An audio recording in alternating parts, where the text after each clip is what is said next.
Hi and welcome along to AFTV Transfer Daily, the show that keeps you up to date with players that have been linked with a summer transfer move to Arsenal. Back in the studio today. Yesterday, it was nice to be outside the Emirates, I'll tell you, and met so many people down there as well. So it was great to catch up with you all. Do you know, or do you realise that Arsenal have spent £75 million so far in the transfer market? That's a lot more than most clubs have actually spent, right? So because there was a lot of people down there saying to me, we ain't spent nothing. I was like, hold on, wait, we have 50 million on Ben White, 17 odd million on Sambi Lokonga, Nuno Tavares. 75 million pounds we've actually spent so far. So it's quite a lot of money we've spent so far, but we all know there's more to be spent. More money needs to go out on players. Me and James did a excellent call-in show last night on News Daily. Great show, magnificent response, where we were talking about the fact that there's a lot of talk that Stan Kroenke is going to give Arteta another 100 million odd to spend. That's the rumor. What is he going to spend it on? We know he's obviously going to recoup or try and recoup back a lot of money, but he might have a lot of difficulty recouping back some of that money. But what is he going to spend the additional £100 million on? Or will he spend? That's what we're going to find out over the next few weeks. We're getting linked to a player today called Matthew Hop. He's a USA international striker, literally just won the Gold Cup, the CONCACAF Gold Cup with the USA, where they beat Mexico in the final. He did actually score in a game against Jamaica. He's only young. He's being compared, of course, to Christian Pulisic, because Pulisic broke onto the scene very young as well for the USA. But he's only young, 20 years of age. They went with a pretty young team, actually, the USA, for the Gold Cup. Didn't use some of their even bigger stars that they have, like Christian Pulisic. He wasn't even there. But Matthew Hop made a big impression on the tournament, and a lot of people were raving about him. He plays for Schalke in the Bundesliga. Now, last season for Schalke, he scored 6 goals, including a hat-trick in one game. Didn't exactly light it up, you could say, but wasn't a super-duper regular for the team. But he's still only 20, and he's being considered by many people to be the next big thing to come out of American football, and is available for only £4 million. That's nothing. Of course, Schalke got relegated out of the Bundesliga. They had a horrific season, hence why Kolasinac came back after that loan. But he is being touted today, and it was yesterday as well, as a possible signing for Arsenal. Quite a lot of clubs in the Premier League looking at him, but £4 million, it would be a snip, although we got a lot of other type of players, Eddie Nketiah and guys like that, who've got great records and are great young players as well. But Arsenal being linked with him today. The links with Tammy Abraham continue. Tammy Abraham, of course, who scored against us. It's funny that he's pictured there with Hector Bellerin. It was Hector Bellerin who gave him the assist, just laid it for him on a plate. But yeah, he scored against us, of course, in that game the other day, the Mind Series friendly, where Chelsea beat Arsenal 2-1.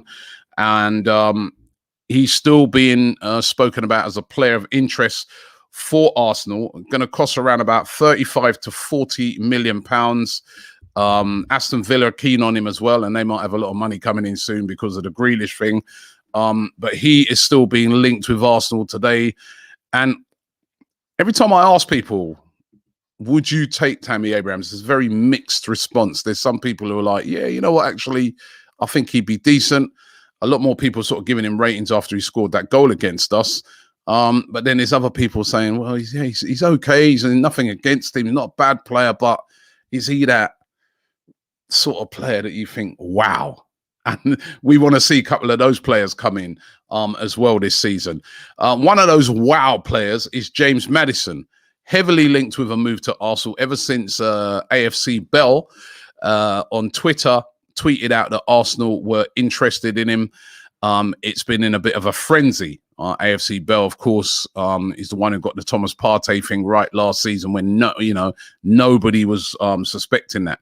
There is an interest from Arsenal in James Maddison, but do Leicester want to sell him? There's been rumours that they will let him go for around about £70 million has been the most recent rumour.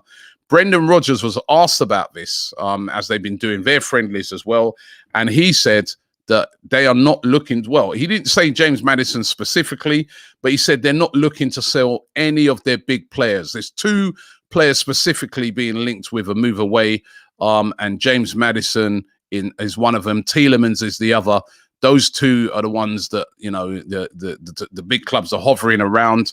But Brendan Rodgers coming out and saying that none of our big players are going to be sold this summer, and that he's also been told by the owners that, listen, you don't need to sell any of these players this summer, is what he said. Now, we know that, you know, Leicester have said this before in the past and still ended up selling Harry Maguire. I remember at the time when Maguire was first getting linked with Manchester United, it was like, we're not selling Maguire, we're not looking to sell him. Then they softened.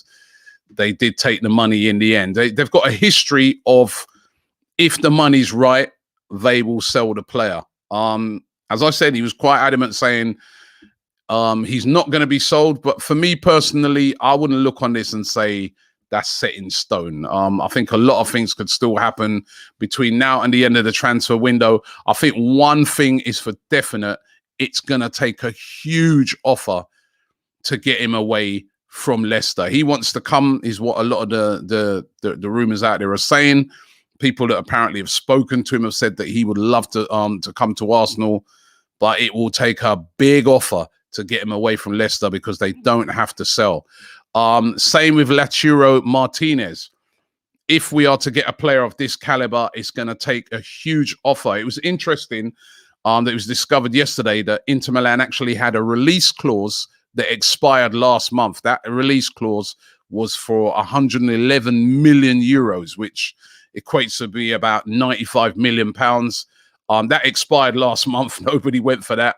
But still, even with that expiring, we know that to get a player like Lautaro Martinez, you are talking about 70 million pounds at least to get that done. Are Arsenal going to be ambitious enough to get that done? It'll be difficult, you know, because a lot of players, I think the only way it's possible is if Arsenal know that there's a lot of players that they're going to be able to get rid of to be able to facilitate that move to get, you know, Lautaro Martinez over the line. They've inquired about him. That's a definite. You know, it's not idle talk. They've inquired about him. They're interested in him. But do they have the money? Mr. Kroenke, the 100 million that you're supposedly putting forward, is that real? You know, and which players would need to be sold? A lot of players still that need to be sold. I was thinking about it yesterday. I was going, what's going on with Lucas Torreira? We haven't heard nothing about him. You know, I haven't seen him in any of the friendlies. I know he was playing in the Copa America, but it didn't go right till the end. What's happened to Lucas Torreira? And, you know, obviously he's going to have to be a guy that's going to have to be moved on. And also, you know, he paid over 25 million pounds for him. They're going to want to get back as much as that as they possibly can.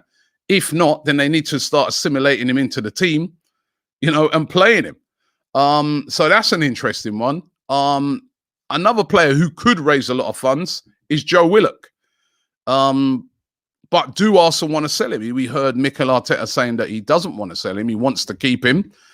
And maybe that's starting to look true because we've seen yesterday rumors that Newcastle are looking at Aaron Ramsey now, with a hope of trying to bring Aaron Ramsey, and that must be probably a loan to get him to Newcastle. Obviously, realizing that they're having real difficulties in trying to get Joe Willock in on loan from Arsenal. So to raise that money to get a Lautaro Martinez or to get a Odegaard over the line or a James Maddison, gonna have to let go some players. I think I'm looking at it right now, and I'm thinking it's looking to me like Arsenal are prioritizing an attacking midfielder, creative attacking midfielder, maybe an Odegaard or a Maddison, that type of player. If they're keeping Xhaka, maybe they're not going to bring in another deep line defensive midfielder. They've got Xhaka, they've got Sambi Lokonga, they've got, of course, Thomas Partey, and at the moment, and then he's still there. That's four, right? And remember, we've got no football, Champions League or Europa League football. Right, if you look at the sort of other midfield players. If you keep a Willock, he comes in, I guess, for where Ceballos was playing, right? So he would take over that Ceballos type role. You've got Smith Rowe, Saka, you know, it's that creative midfield, I think, what they're looking at. And then I think the possibility of a striker with Lacazette going. I think they would like to get rid of Lacazette, get him off the wage bill, got 1 year left. So maybe a possibility of a Lautaro Martinez, or would it be a Matthew Hop, right? At 4 million, right? And then I think a goalkeeper is a definite priority. You know, even at the moment, I'm looking at Leno. I know it was only a friendly, but he didn't exactly do that great at the weekend. You could see some little bits where Arteta was having a go at him for the way he was playing the ball out and stuff like that. Goalkeeper as well is going to be another. So I think those are the, and you're probably thinking, Robbie, you haven't mentioned right back. For some reason, I feel he's going to stick with either like a Cedric Chambers. He might just stick with that. I don't know. I've just got that feeling. You know, this is just my feeling. So, but we have to wait and see how it all pans out. But certainly there's more business to be done and lots of players to go as well at Arsenal. Thanks for watching the show today. Don't forget you can check out AFTV News Daily tonight. And what a great show that is starting to be every night. So many of you get involved. It's a real chance for you guys to have your say on transfers and general news. And of course, we're gearing up for the new season.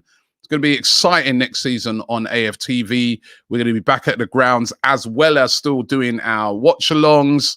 We're going to be all over every single game. I'll tell you, the coverage that we're going to give you in and around games and at games is going to be like we've never done before. Absolutely brilliant. So really, really looking forward to that. We've got a great team around it now as well. And it's going to be a chance for you guys, wherever you are, whether you are in the UK, wherever you are in the world, if you ain't able to get to the game, we're going to bring you closer to the game. So look out for that. Thanks for watching the show. Don't forget to subscribe here to AFTV and like this video, and I will see you tomorrow.